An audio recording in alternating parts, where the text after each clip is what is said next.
नमस्कार दोस्तों, कैसे हैं आप सब। आज मैं लेकर आई हूँ आपके लिए शनिवार व्रत कथा और महत्व। पहले महत्व। शनिवार का व्रत यूँ तो आप वर्ष में किसी भी शनिवार के दिन शुरू कर सकते हैं, परंतु श्रावण मास में शनिवार का व्रत प्रारंभ करना अति मंगलकारी है। इस व्रत का पालन करने वाले को शनिवार के दिन प्रातः ब्रह्म मुहूर्त में स्नान करके शनिदेव की प्रतिमा की विधि सहित पूजन करनी चाहिए। शनि भक्तों को इस दिन शनि मंदिर में जाकर शनिदेव को नीले लाजवंती का फूल, तिल, तेल, गुड़ अर्पण करना चाहिए। शनिदेव के नाम से ही दीपोत्सर्ग करना चाहिए। शनिवार के दिन शनिदेव की पूजा के पश्चात उनसे अपने अपराधों एवं जाने अनजाने में जो भी आपसे पाप कर्म हुए हों उनके लिए क्षमा याचना करनी चाहिए। शनि महाराज की पूजा के पश्चात राहु और केतु की पूजा भी करनी चाहिए। इस दिन शनि भक्तों को पीपल में जल देना चाहिए और पीपल में सूत बांधकर 7 बार परिक्रमा करनी चाहिए। शनिवार के दिन भक्तों को शनि महाराज के नाम से व्रत रखना चाहिए। शनि की अत्यंत सूक्ष्म दृष्टि है। शनि अच्छे कर्मों के फलदाता भी हैं। शनि बुरे कर्मों का दंड भी देते हैं। जीवन में अच्छे समय में शनिदेव का गुणगान करें। आपातकाल में शनिदेव के दर्शन करो। मुश्किल पीड़ादायक समय में शनिदेव की पूजा करो। दुखद प्रसंग में भी शनिदेव पर विश्वास करो। जीवन के हर पल में शनिदेव के प्रति कृतज्ञता प्रकट करो। शनि व्रत कथा। एक समय सभी नवग्रहों सूर्य, चंद्र, मंगल, बुध, बृहस्पति, शुक्र, शनि, राहु और केतु में विवाद छिड़ गया कि इनमें सबसे बड़ा कौन है। सभी आपस में ऐसे लड़ने लगे और कोई निर्णय न होने पर देवराज इंद्र के पास निर्णय कराने पहुंचे। इंद्र सबसे घबरा गए और इस निर्णय को देने में अपनी असमर्थता जताई, परंतु उन्होंने कहा कि इस समय पृथ्वी पर राजा विक्रमादित्य हैं, जो कि अति न्यायप्रिय हैं। वे ही इसका निर्णय कर सकते हैं। सभी ग्रह एक साथ राजा विक्रमादित्य के पास पहुंचे और अपना विवाद बताया, साथ ही निर्णय के लिए कहा। राजा इस समस्या से अति चिंतित हो गए, क्योंकि वे जानते थे कि जिस किसी को भी छोटा बताया वही कुपित हो उठेगा। तब राजा को एक उपाय सूझा। उन्होंने सुवर्ण, रजत, कांस्य, पीतल, शीशा, रांगा, जस्ता, अभ्रक और लोहे से 9 सिंहासन बनवाए और उन्हें इसी क्रम में रख दिया। फिर उस सबसे निवेदन किया कि सभी अपने अपने सिंहासन पर स्थान ग्रहण करें। जो अंतिम सिंहासन पर बैठेगा वही सबसे छोटा होगा। इस अनुसार लोह सिंहासन सबसे बाद में होने के कारण शनिदेव सबसे बाद में बैठे, तो वही सबसे छोटे कहलाए। उन्होंने सोचा कि राजा ने यह जानबूझकर किया है। उन्होंने कुपित होकर राजा से कहा, राजा, तू मुझे नहीं जानता। सूर्य एक राशि में 1 महीना, चंद्र 2.25 महीना 2 दिन, मंगल 1.5 महीना, बृहस्पति 13 महीने, बुध और शुक्र 1 महीने विचरण करते हैं। परंतु मैं 2.5 साल से 7.5 साल तक रहता हूँ। बड़े बड़ों का मैंने विनाश किया है। श्री राम की 7.5 आने पर उन्हें वनवास हो गया। रावण की आने पर उसकी लंका को बंदरों की सेना से परास्त होना पड़ा। अब तुम सावधान रहना। ऐसा कहकर कुपित होते हुए शनिदेव वहां से चले। अन्य देवता खुशी खुशी चले गए। कुछ समय बाद राजा की 7.5 आई। तब शनिदेव घोड़ों के सौदागर बनकर वहां आए।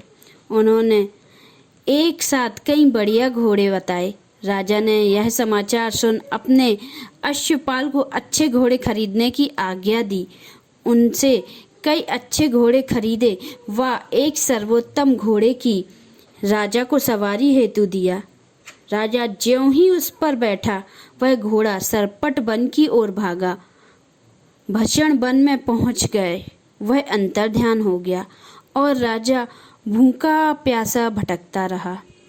तब एक ग्वाले ने उसे पानी पिलाया। राजा ने प्रसन्न होकर उसे अपनी अंगूठी दी।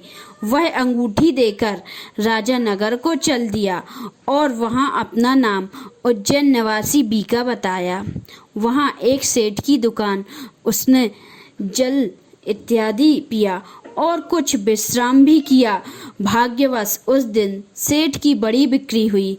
सेठ उसे खाना इत्यादि कराने खुश होकर अपने साथ घर ले गया। वहां उसने एक खूंटी पर देखा कि एक हार टंगा है, जिसे खूंटी निगल रही है। थोड़ी सी देर में वह पूरा हार गायब था। तब सेठ के आने पर देखा कि हार गायब है। उसने समझा कि बीका ने ही उसे चुराया है। उसने बीका को कोतवाल के पास पकड़वा दिया। फिर राजा ने भी उसे चोर समझकर हाथ पैर कटवा दिए और वह चौरंगिया बना दिया और नगर के बाहर फेंकवा दिया। वहां से एक तेली निकल रहा था, जिसे दया आई और उसने एविका को अपनी गाड़ी में बिठा लिया। वह अपनी जीभ से बैलों को हाँकने लगा। उस काल राजा की शनि दशा समाप्त हो गई। वर्षा काल आने पर वह मल्हार गाने लगा। तब वह जिस नगर में था, वहाँ की राजकुमारी मन भावनी को वह इतना भाया कि उसने मन ही मन प्रण कर लिया कि वह उस राग गाने वाले से ही विवाह करेगी। उसने दासी को ढूंढने भेजा। दासी ने बताया कि वह एक चौरंगिया है, परंतु राजकुमारी ना मानी। अगले ही दिन उसने उठते ही वह अनशन पर बैठ गई कि वह विवाह करेगी तो इसी से। उसे बहु तेरा समझाने पर वह ना मानी तो राजा ने उसे तेली को बुलाने भेजा और विवाह की तैयारी करने को कहा। फिर उसका विवाह राजकुमारी से हो गया। तब एक दिन सोते हुए स्वप्न में शनिदेव ने रांझा से कहा, राजन, देखा तुमने मुझे छोटा बताकर कितना दुख झेला है। तब राजा ने उनसे क्षमा मांगी और प्रार्थना की कि हे शनिदेव, जैसा दुख मुझे दिया है किसी और को ना दें। शनिदेव मान गए और कहा, जो मेरी कथा और व्रत कहेगा उसे मेरी दशा से कोई दुख ना होगा। जो नित्य मेरा ध्यान करेगा और चींटियों को आटा डालेगा, उसके सारे मनोरथ पूर्ण होंगे। साथ ही राजा को हाथ पर भी वापस दिए। अतः प्रातः आंख खुलने पर राजकुमारी ने देखा तो वह आश्चर्यचकित रह गई। बीका ने उसे बताया कि वह उज्जैन का राजा विक्रमादित्य है। सभी अत्यंत प्रसन्न हुए। सेतठ ने जब सुना तो वह पैरों पर गिरकर क्षमा मांगने लगा। राजा ने कहा कि वह तो शनिदेव का कोप था, इसमें किसी का कोई दोष नहीं। सेठ ने फिर भी निवेदन किया कि मुझे शांति तब ही मिलेगी जब आप मेरे घर चलकर भोजन करेंगे। सेठ ने अपने घर नाना प्रकार के व्यंजनों से राजा का सत्कार किया। साथ ही सबने देखा कि जो खूंटी हार निगल गई थी, वही अब उसे उगल रही थी। सेठ ने अनेक मुहरें देकर राजा के धन्यवाद किया और अपनी कन्या श्री कवरी से पाणी ग्रहण का निवेदन किया। राजा ने हर्ष स्वीकार कर लिया। कुछ समय पश्चात राजा अपनी दोनों रानियों मन भावनी और श्री कवरी को सभी दहेज सहित लेकर उज्जैन नगरी को चले। वहां पुरावासियों से सीमा पर ही उनका स्वागत किया। सारे नगर में दीपमालाएं हुई। बस सबने खुशी मनाई। राजा ने घोषणा की कि मैं शनिदेव को सबसे छोटा बताया था, जबकि असल में वही सर्वोपरि हैं। तब से सारे राज्य में शनिदेव की पूजा और कथा नियमित होने लगी। सारी प्रजा ने बहुत समय खुशी और आनंद के साथ बिताया।